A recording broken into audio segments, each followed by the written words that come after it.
Hey friends, hello and welcome back to this YouTube channel. In today's another video tutorial, I'm going to share to you on how you can fix if Wi-Fi keeps disconnecting automatically.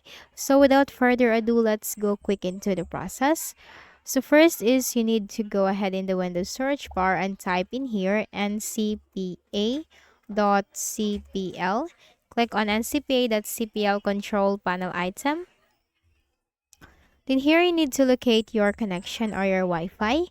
What you can do is you need to make a right click and then select disable. Disable it and then we have to wait for some time and then enable it again because by doing this process, this will refresh it. So disable it once and then make a right click on it after some time and select enable. And you will be reconnected to it.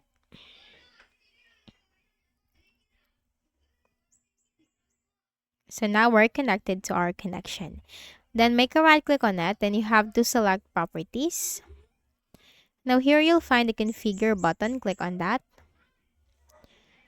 And here, if you find the power management, make sure to uncheck all the two options under power management.